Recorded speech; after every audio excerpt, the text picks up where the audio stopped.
couldn't move any part of my body.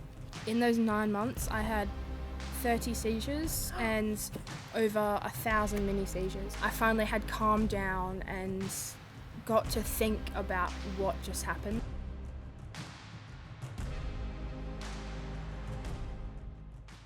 We acknowledge the traditional custodians of the land on which we gather today, the Noongar Wadandi Mort. We pay our respects to their elders, past, present and emerging. The following episode may contain material that can be difficult to listen to. We advise listener discretion. Scratch the surface and everyone has a story. Welcome, Kaya, to the Wisdom of Women. Now, this young woman may be young in age, but she's experienced a lot in her young life. 5 years ago, Sidney, your life changed quite dramatically, and we want to know how you dealt with it and how you are dealing with it. And we just want you to tell your story because it's a big story and a very important one to hear. Yeah, well, so around 5 years ago, I was in bed, and I have these things called what we say tremors, and they're just mini seizures that we know now are mini seizures. We didn't know then. And Where were the tremors? they're in my left arm and leg, which is interesting because that's the only place they are. So when I started walking, I was having the funny leg, and that we had no idea what was going on. So we had tests done, and they're like, we don't know what's going on. And then it went into my arm. So from what age did you... From when started she walking. So from like a toddler? Yeah. And they just It was didn't know what's going on. intermittent So paralysis. in the morning, I would have these funny legs, and you guys would film it, and I would just be like coming out of my room with my funny leg, and then it just went into my left arm as well. It moved up, and then we had tests, and nothing came up, and then it went away. Yeah. And then in year 6, it came back. So I went into mum and dad's bed. I was like, feeling a little weird. So I hopped in with them. And I remember it being like only a minute after that where I went into a seizure. What, a full seizure? Yeah, it was a full one. But it's interesting because that seizure, I didn't know I was going into it. It was like a blackout. Right. Where it was just when I then woke up, and I had no idea what was going on. I was exhausted and Frightened. yeah, the ambulance was surrounding me. I'm like, So, again, just pointing out here, so I'm Sid's mum. So, Sid has gone into your seizure, and we literally were just, her and me and her dad, just completely freaked out. We had no idea what was going on. It was not expected. And we're watching our daughter go into this clonic tonic situation. And it lasted just over a minute and a half. So it was a long period of seconds that we just had no idea what was going on. And from our point of view, what was particularly frightening was that after the seizure had finished, Sid's awareness of what was going on was so limited. It took her a number of seconds before she could open her eyes, and then she was very unfocused. I didn't know that she, her brain needed to, get itself back sorted again. So from our point of view, we're thinking things like, God, has she had a stroke? Oh, wow. What is going on? She's not with us. She's not responding.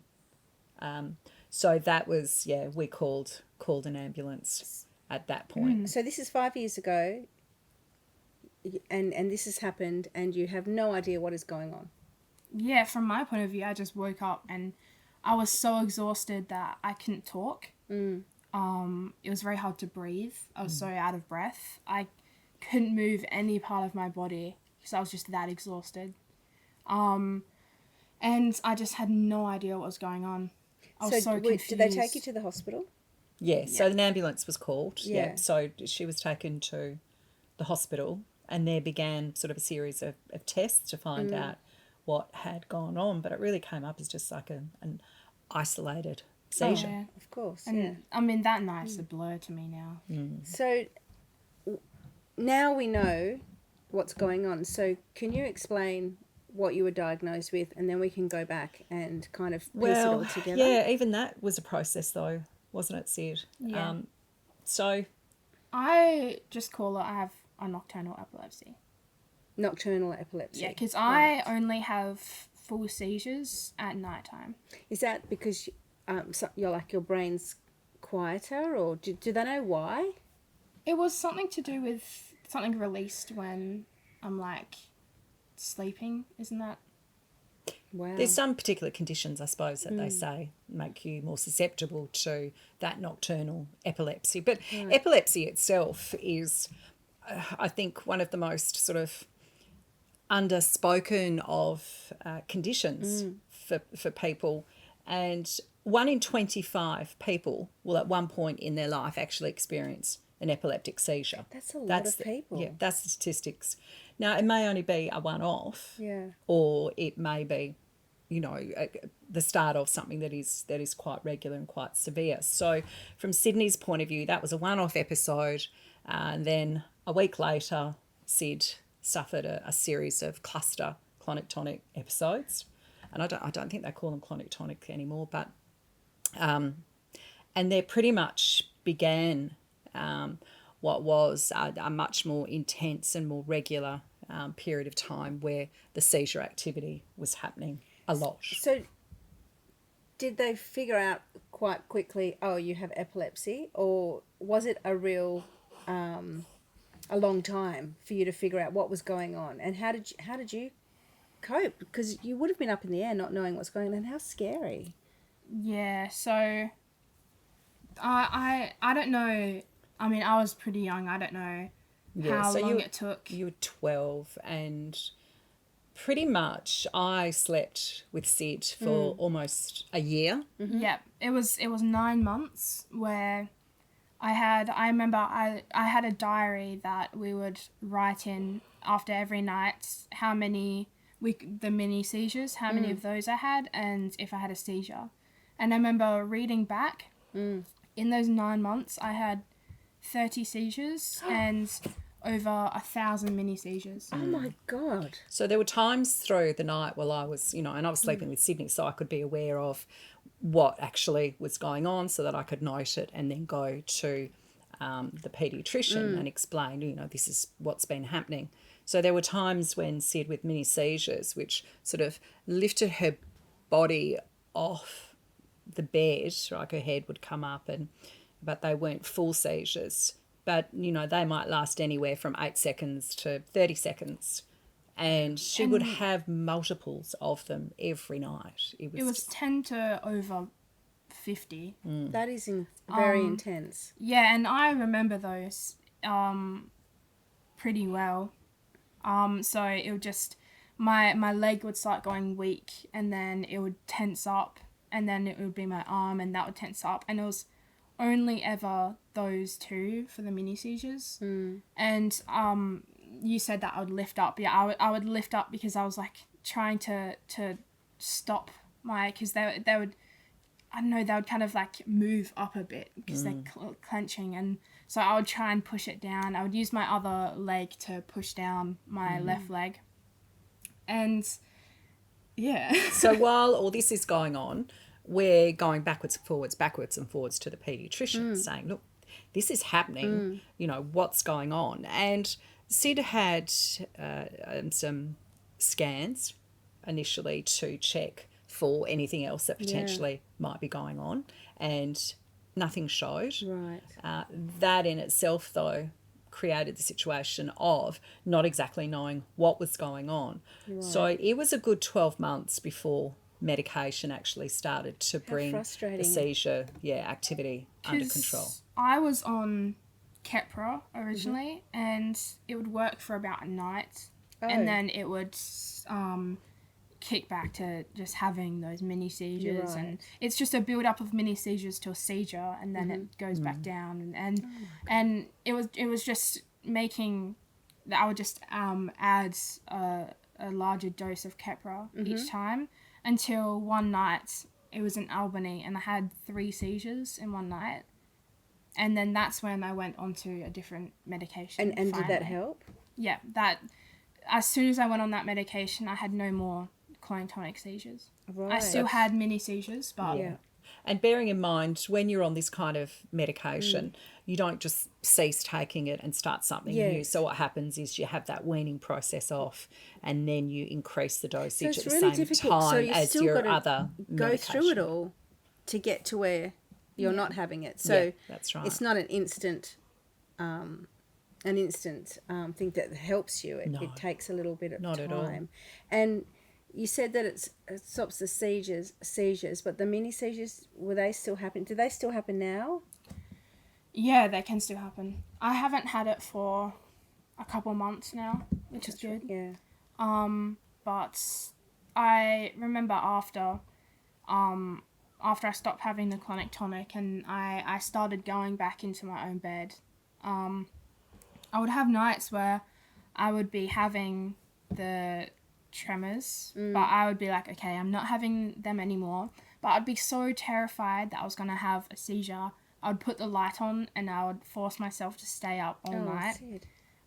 There were times when I would go into the living room and because I was so terrified of like kind of falling asleep that I would just go into the living room and turn the TV on and just try and keep myself up. So we've got this situation developing where there's an incredible amount of lack of sleep going on, and that actually exacerbates the situation even more. So it's not helpful. But of course, then we've got going in the background. So Sid was trying to still go to school as much as possible during all that period of time.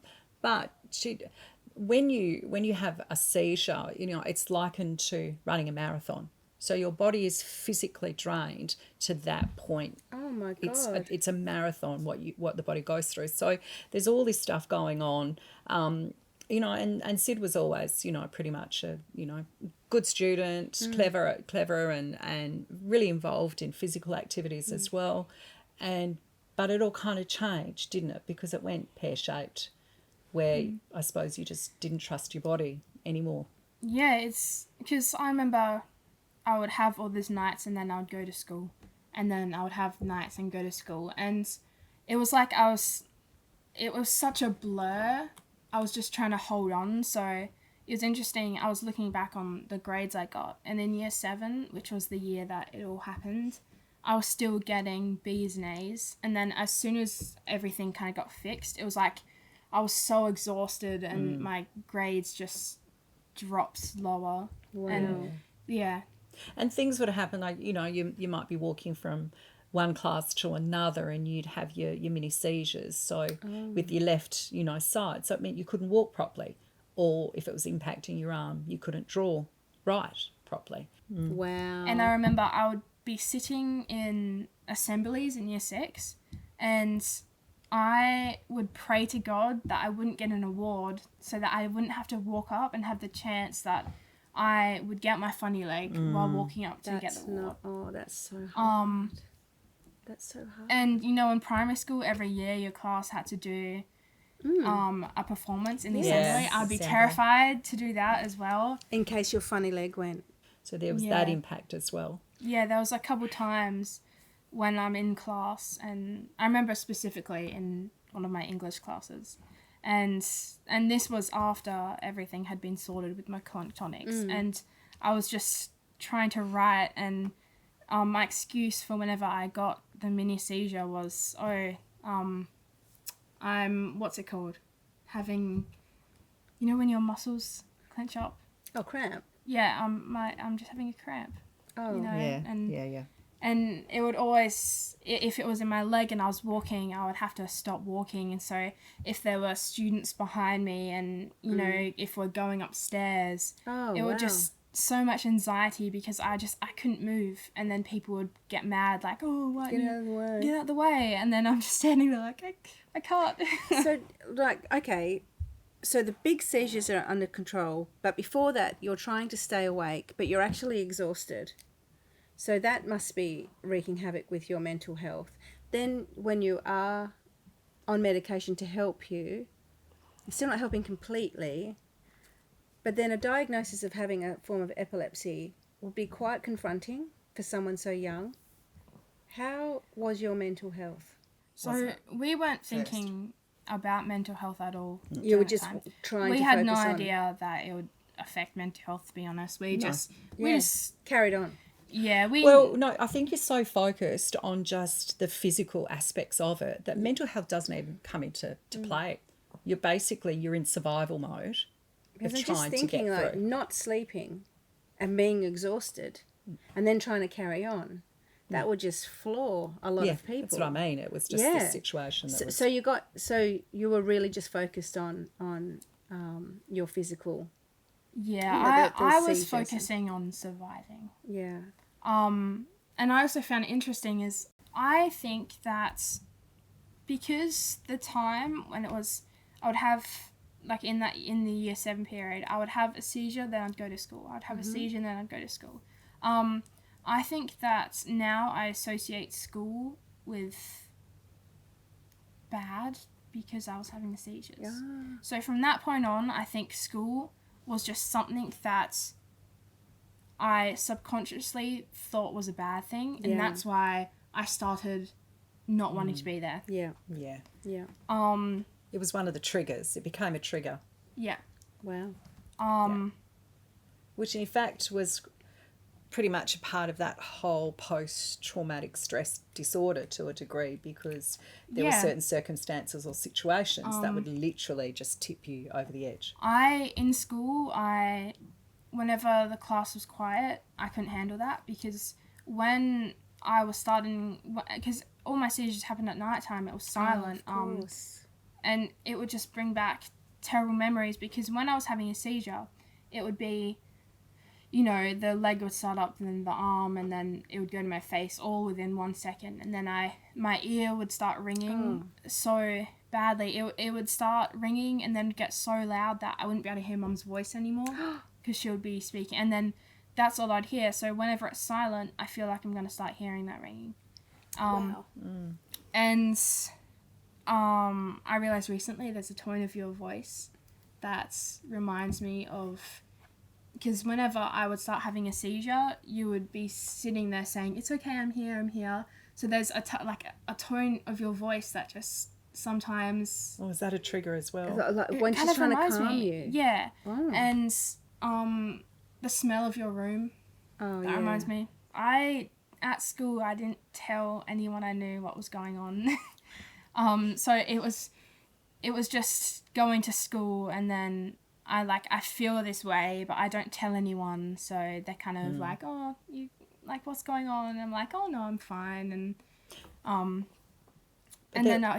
there was a gradual sort of withdrawal though, socially, like for your group of friends, it all, the dynamics changed. So increasingly, as you're trying to deal with this kind of condition, it's almost like you start isolating yourself because there's things that you don't feel comfortable doing, like heading out and staying at a girlfriend's place for the night or whatever. It became problematic. Yeah, I would, we would always have sleepovers for birthdays, but I would just be so scared to sleep over because, what if something happens?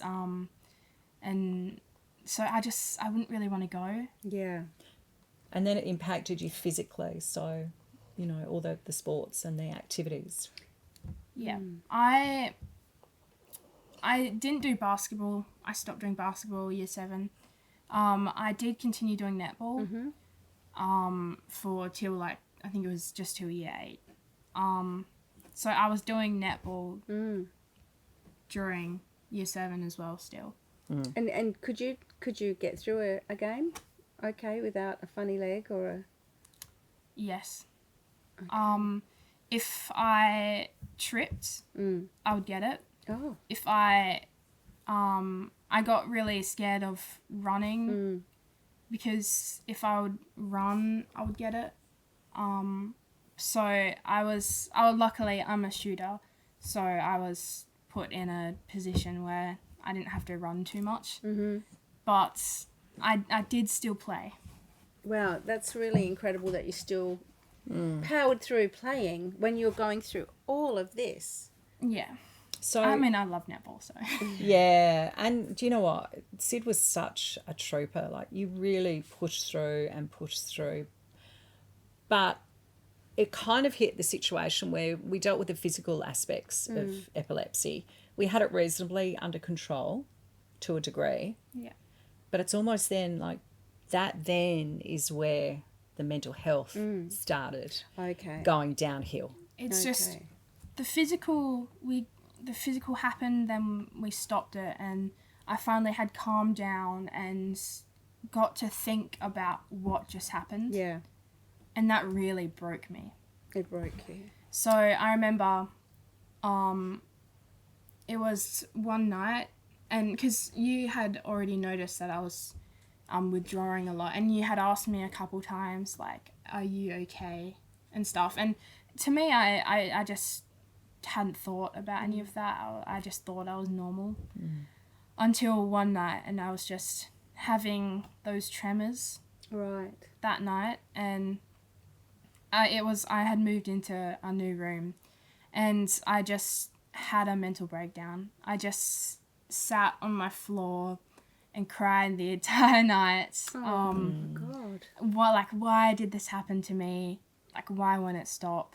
And I remember sitting there crying and just thinking, like, someone please come to me, but then not wanting them to see me crying like this. Yeah. And then after that day, I just wasn't myself. I was just broken. Did you Yeah. fall into that, Yeah. that depression? I wouldn't go to school anymore. I just slept in my bed. Yeah. You were exhausted. Yeah. And mentally, this is a huge thing to cope with for anybody, but a teenage girl going through all this, her adolescence, her backing off from your school friends, the sport that you loved. You're a bright girl, but you couldn't go to school and learn because Yeah. that's incredibly tough. Yeah. And it was during year 10, which is kind of like you're supposed to start thinking about the path you want to take in year 11 and 12. So that just added more stress to it. Yeah. And I was already not really going to school. And I just thought, like, my life is over. I might as well just not do anything. Not doing anything. I couldn't, I was so exhausted all the time. So I just So was you in my room. didn't do anything, but did you feel that you did not want to carry on? Were you in that place?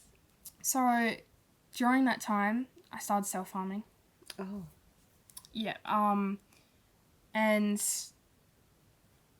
I didn't do it for the purpose of committing suicide. It was just for, I guess, just feeling pain. I don't know. I just had no feelings during that time as well. I was just had no emotion. I was just so out of it. But then it got to a point where I was suicidal. I remember one night in particular, I had forgotten to take my medication that night, and so I was having so many tremors, so I slept with you in bed that night because I was really terrified, but I still hadn't realised I hadn't taken it. So I thought I was going to have a seizure, but I was so terrified to have a seizure that I just said I would rather die than have a seizure. Oh my So goodness. that night was really... That was a bad night. Did you talk about... I remember seeing you, and you had a curtain of hair that you would hide behind, but your eyes weren't Sydney eyes. They were very, very dark and very empty eyes. Do you remember how you felt then? Because to see it from the outside is one thing, but you're going through it and you're living it too. Was something completely different, and the feeling of helplessness as a bystander, because this has happened to you. All of this is happening to you. I don't know how I felt. I was just... It's almost like you've lost yourself. So you're not there. And then I was always trying to act like I was there. I didn't want people to worry about me. That was one major thing for me. Was it just hurt me even more seeing Everybody else. yeah, especially Mum and when dad. I would see mum and dad cry, and that just hurt me even more. So I tried my best to act like I was there. I was not there. No. And I would hide behind my hair. Yeah. That's it's funny looking at photos from back then. It's not. It's sad. To me it is. But Well, because thankfully you've come through. emerged, and look, not to say that everything's all 100% totally honky dory and on we go, but certainly we're far from that terrible dark place that we were when as parents you're looking at your child thinking, what do? We don't have the clinical medical experience. And you've never experienced with depression or No. mental health stuff. I know you and Dad just had no idea what to do. No, not at all. And this was what was a little bit frustrating with the system, that I think, in that any family that has a child or a family member that is diagnosed with a condition that is going to impact them on a day-by-day basis should automatically, right from the start, be offered counselling. Wow. Yeah. They need to be able to sit with someone who's going to turn around and say, right, your family are going to be rocked by this, and that means that this impact is going to happen. Mental health is going to be affected. You need to be prepared. Let's start putting in the foundation now. Because if someone had said that to us from when Sid was diagnosed, we wouldn't have had to have gone through that nightmare of 2 years, which effectively what it was. Is there a lot of support for people who have epilepsy? I know that there is a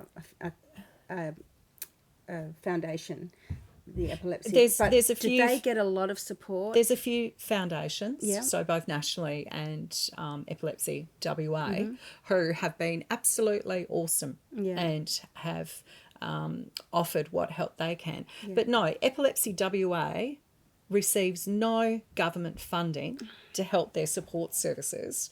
And you know what, though? They're the first, pretty much, referral service that medical practitioners will send people diagnosed with epilepsy to. So it's just an absurd situation. That's crazy. And it's horrendous. That is really bad. That Epilepsy WA are existing and operating through kind-hearted generosity of, event fundraising or through corporate donations. Wow. Yeah. Amazing. Very frustrating area. Look, it's one of those conditions that it's not pretty. Okay? A person having an epileptic seizure is frightening. Yeah. And it makes people incredibly uncomfortable. So it's not one of these good vibe sell, situations. And unfortunately, it's just woefully under-supported and undercared. But look, we're lucky, as I say, we're at a place where it is a lot better. How did you? So you were really, really low, and you say that you were at the point of feeling suicidal and you were self-harming, but you didn't. Thankfully, you didn't take that step. What made you not take that step? What was it that stopped you? Because when you're in the darkest depths, there's got to be something that stops you. I know personally that something stopped me. What stopped you? Because you're so young, you don't have all these years of experience, and I'm just so proud and amazed that you had the maturity not to do it. And what was it that really, really kind of stopped you in your tracks to say, no, don't do this, it's going to be okay? The only reason why I didn't do it was because I knew how it would affect the people around me. And I didn't want you guys to go through that. Oh, that's really beautiful. We're very appreciative of that. And that just shows your maturity. You're amazing to do that. So you're at your darkest point, and decided not to go and make it darker. How did you get help? What happened? So that's when I started taking. We went to the doctor, and I got onto antidepressants. So now at this point, I'm on like 2 antidepressants. I'm on one and a different one. It's and doing the job. yeah. And do you feel it? Like, could you see? And I mean, you could see it. You could see. Oh, it's working. Her mental health is coming back on board. If I miss a day now, then I can feel it. Yeah. I can feel it. And then also therapy. So you found a good counsellor.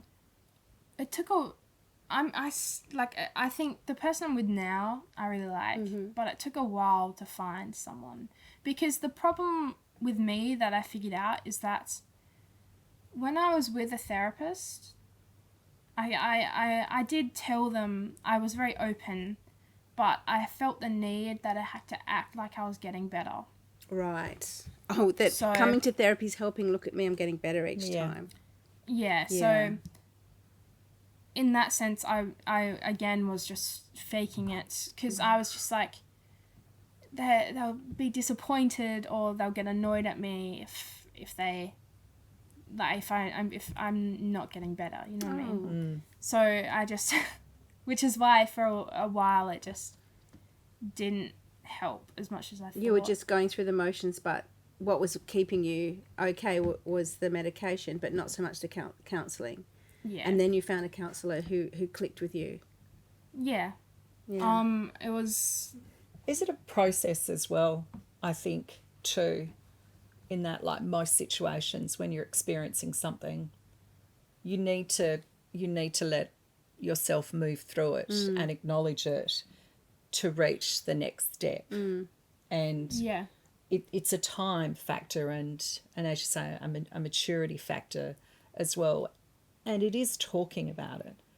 That has to be, and I know there are occasions where you would just shut, me or your father down and not want to go there, but there are important conversations that need to be had. And there is a very cultivated, careful narrative around talking about mental health, which is good. Yeah. But the simple fact of the matter is we still do not acknowledge or talk about it enough. No, you're right. Wow. So it was conversations and time. Yeah, I found that I knew that, the antidepressants and the therapy were there and they were helping. But I knew that it was myself that I needed time, and I just needed to process. Process what happened. And I think I'm finally kind of... Yeah, but isn't it hard, like when you're in it and it's the worst and you hear time, that's so frustrating, particularly for an Aries, because we are so impatient. And so I guess everything's started together. You got the good medication, you got a good counsellor, and you gave yourself time. Yeah. And you've given yourself time by going to school. What changes have you had to make with school and because I know you're not doing the sport. You gave that up, and school. Yeah. So, year 10, we got a note from the doctor that states I had like a few months where I didn't need to go. It was a semester that I wasn't going in year 10. I stopped going. And then year 11, I went for a few weeks. I was like, yes, I can do this. I started at a different school for year 11 and 12. And I was like, yeah, I can do this. And then I couldn't do it. Yeah. So year 11 is when I dropped out of school. Yeah. And I think what happens is that when you're dealing with mental health, it becomes much more about the person and getting them through it and supporting him in the way that needs to be supported. And that means that you've got to try and remove as much as possible all the anxieties and the pressures. So academically, that just couldn't matter at that Yes. point in time. Yeah. We just put school, that side of it, out of the whole equation, Yeah. and got back to the basics of just caring for Sid. Yeah. Yeah. But then an issue with that was I needed time to myself, and I was getting emails from the school or text messages like, oh, when are you coming back to school and stuff, and it's just not something I need to hear. You felt that was a bit of It was- pressure you didn't need. It just brought so much anxiety because it was like, I need to get better by this time so that I can go back to school. So it was like a time was set for me to be better so that I could go back, and it just brought so much anxiety with, why aren't I getting better? You know, it's my fault I'm not getting better. Like and it just brought like bigger issues, I guess. So, because so school, what did you do? So you just said, no, I'm going to stop school. And that helped take some pressure off you. Yeah, so since I was already at home, I just said, don't mention school to me. So I just told mum and dad, you know, don't talk about school, don't mention school, and that helped a bit until then, near the end of year 10, when they were like, oh, you know, you have to kind of come back, otherwise you have to like, I would have to redo a year. Well, yeah, the pressure starts coming on because, you know, as parents, it's always about your child has to go to school and they have to do well because that opens up their opportunities. And if you don't get your education, what are you going to do? So we felt the pressure enormously because, of course, we're the gateway. We're dealing with the schools and the counsellors all telling us their opinions. You know, you need to do this, you need to do that. And then we're turning around and we're looking at Sid and she's telling us what she needs. So you're trying to find the compromise and you're trying to, you know, move forward in the best way that you can. But it got to the point where we did realise school was not part of it anymore. That didn't even matter. Yeah. Wow.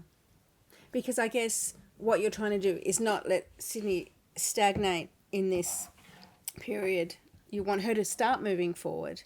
So you obviously think, oh, well, school will help her. It will give her a goal. It will give her an aim. But in fact, from Sydney's point of view, it was putting way too much pressure on. Yeah, so it was. wow, that you're so lucky to have parents who got that.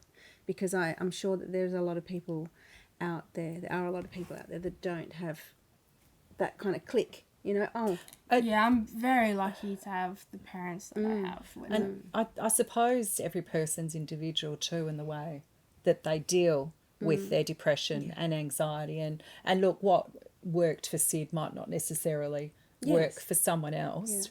But it at some point for us, we realised we had to stop having the expectations that this was going to be solved in 5 minutes, 5 weeks, 5 months, 5 years. Yes. That time became irrelevant in that we just had to accept how the days were going day by day.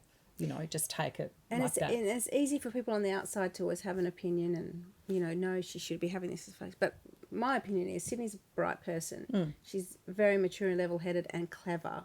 So her education or career, she'll sort that out. Oh, yeah. Yeah. But when you're in the middle of it, particularly you'll be thinking, no, there is no future for me.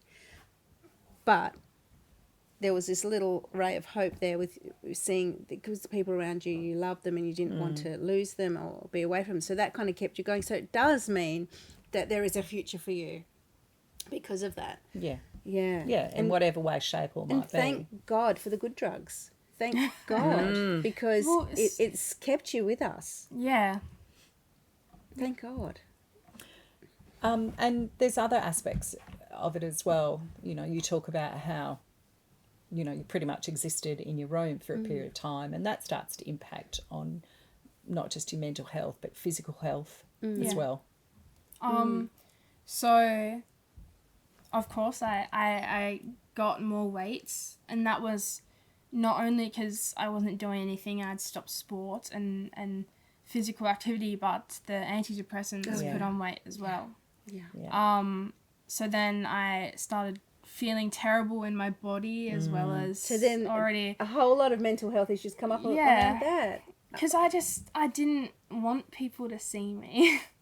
But why? Because you didn't feel yourself, or because just- the expectation of yourself wasn't who you know, it wasn't matching up with what you thought?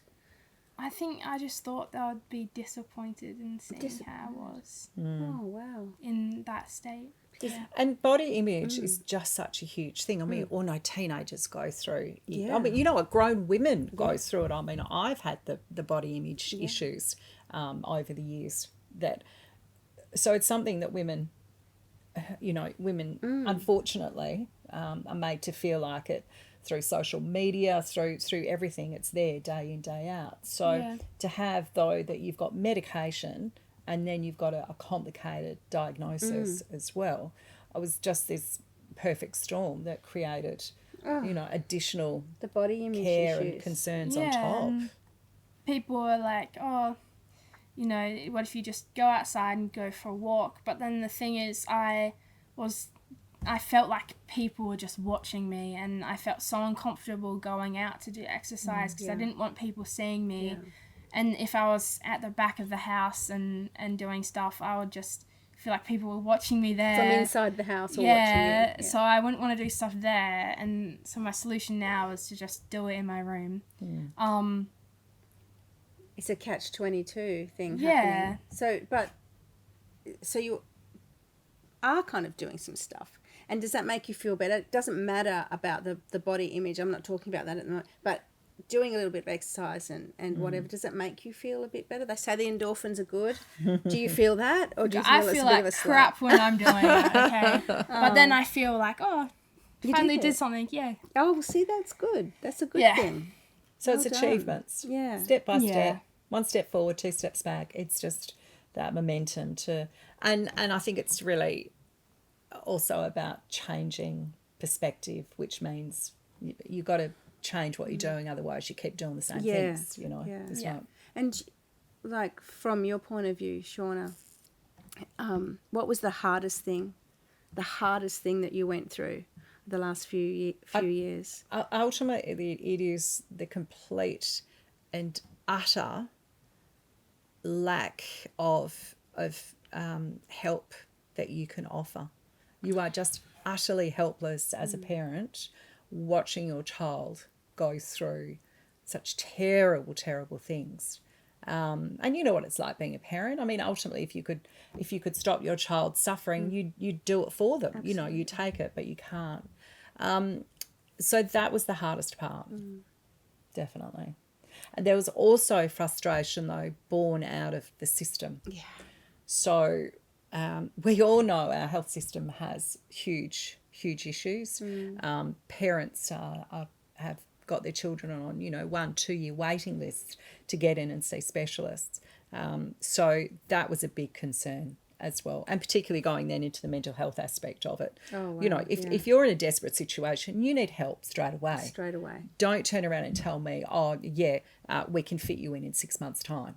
I mean, that doesn't cut it. Yeah. It's not helpful. No. So I think, and we all know that, the system is a little broken in parts.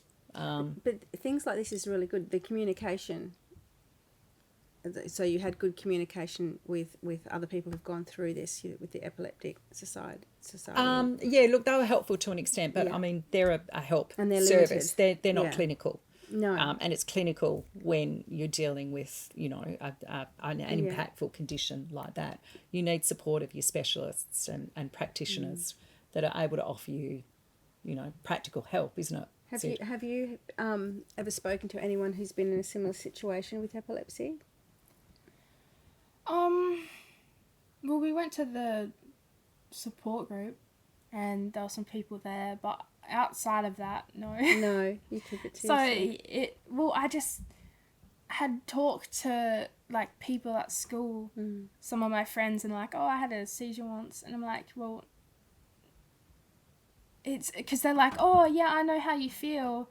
I had this seizure when I was like 7 years old. I'm like, that. It's not. Yeah. Yeah. Yeah. It's not So, even near the yeah. ballpark, is it?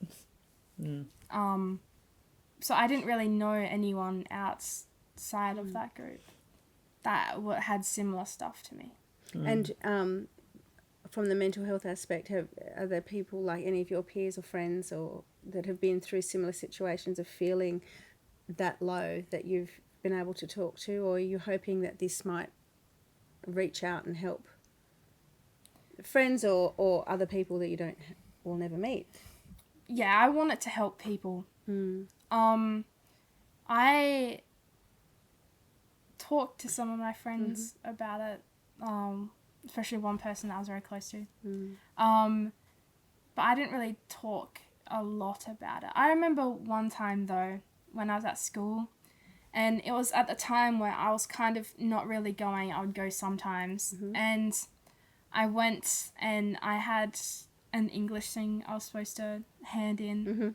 And it was lunchtime, and because I hadn't been at school, I kind of didn't really know what I was supposed to do with it. So I brought it in. I was like talking to one of my friends, like, is this what we were supposed to do? And it was kind of right, but I didn't do enough. And in the group, I remember I just fully started crying and I ran away. I didn't want any of them to see me like that because I didn't really because you talk felt about... like you just hadn't done enough and you were just pressure. Yeah, and I don't know. I just, and because I had not told anyone, I think they did know that something was going on. Because I mean, I wasn't at school for ages, but I just hadn't talked to them about it. So I just ran away. God. And you've spoken to your friends now. Did they kind understand a little bit of what's been happening in your life? Because it's huge what's been happening in your life. Kind of. I didn't really talk about it too much. But we're getting to that space now where I think it's so much more comfortable for you to talk about now. Yeah, I mean, I've been always very open about how I was feeling when I was feeling it. But I didn't tell it to friends. I mean, I didn't think they needed to know. I thought it was just baggage they didn't need. Oh, wow. Wow. And they would probably be like, well, Sydney, we love you and we're your friends. It's not baggage, but that's really sensitive of you to think that way. I think as well, sometimes these kind of discussions can weigh heavy on other people as well. And it can be really difficult for friends to take it. I had one friend that I would talk to about it. And it was when I was in my suicidal state. And I would just talk, because she was like, oh, talk to me when you need to. So I was, and I still think it was kind of a mistake to talk about it because it just hurt her a lot as well. I remember she had to take a break from just being on her phone because it just hurt her a lot. Wow. Just how much she cared about me. And so there's a lot that you can get from talking to friends and family, but you have to be careful. You have to be really, really careful, and clearly it's always best, I think, to get professional help because you need to have professionals who know how to say it, what to say. It's important. But I find that incredibly empathetic of you to realise that, because when you're at your lowest and you realise that somebody else can only take so much of it, that's a pretty amazing skill, to have, particularly when you're young and you're going through everything you're going through, to be thinking of others. And then because if you're not sharing it, then it comes back on you again. So I think it's a double-edged sword, that that's one. That's amazing that you... That's a double-edged sword, though, because it does still then add that thing of making you feel bad. Yeah. Because you've, potentially given someone information that they can't deal with. Yeah. And so it's difficult. To be so sensitive to realise that is what I'm saying. That's why I was very careful with telling my friends. Wow. And do you feel that you've turned a corner? Do you feel brighter, that there is that things are going to be okay. You've got good support, and you're on the I can see in your face, because your hair's out. I can see your eyes, and There's a lot more sass and attitude coming out. Let me tell you. Yep. There's some sparkle in there. Well, I think the podcast actually helped. Like making the podcast. I guess it gave me more of a purpose. And I think that kind of brought me out of a hole. But it gives you a purpose in something that you're really good at, because it's not like you have to learn a new skill set that you have no interest in. I think this is something really great from you, so because you're giving back to us something like, wow, we'd be going, I have no idea. And again, this is just what's so great about that acknowledgement of the experiences of women, of talking about your experience in a safe place, and knowing that potentially there are people that are going to get comfort and who can take some of that into their own lives as well. So I think it's really good to be sharing. And you are such a great source of interesting things, like the videos you show us, the music, like the music that Ren guy. You just open up so much more to me. Oh, yes. So Sid brings the young dynamic here to the WOW team. We talk about stuff that you don't even know about, and then you introduce us to stuff that we've got no idea either. It's because sometimes I think it's because you've gone through this dark path that you're open to all of this other stuff that helps us to understand what you might have gone through and how you've been feeling, and it's and wow. I found it interesting because when I was going through it, I didn't. It's not that I didn't know how I was feeling. It's just that I didn't have the words. Yeah. But now I've found the words for most of it. That's amazing. Sometimes I still struggle, but I figured out how to say stuff. Yeah, it's funny. There's people out there who can sometimes put exactly into words how you're feeling. Like, oh yeah, I didn't want to die. I just didn't want to exist. That one is, and that gets me right here because, and I don't want to hurt anybody. I just want them to forget that I was ever here. That's so that exactly how I was feeling. Yeah. Wow. And that's hard to put into words. I've stolen that off the internet, and I think I've sent it to you. But it's so simple and so succinct, but then saying it helps to understand what you're going through, so then you can help someone. Oh no, I get what you're saying, but hey, I'm glad you exist, and I'm glad I've got your memories. I'm glad. So let's just make some more. Stay here. What a journey, Sid. Thank you very much for sharing everything with us today, and I'm absolutely certain that your experiences will be something that people will be listening to and putting to good use. So we appreciate it very much. And we just want to point out as well that clearly today we did cover some pretty heavy issues, and if you have been affected by any of the conversations today, we will have links, support links, and we encourage you to access those and get help if you feel like you need some help. Sidney, we ask about quotes, and you've already given us a quote.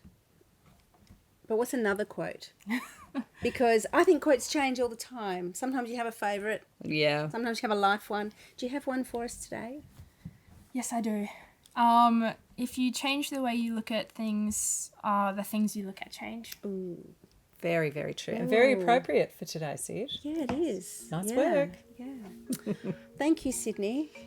And always remember, Every day. You are remarkable.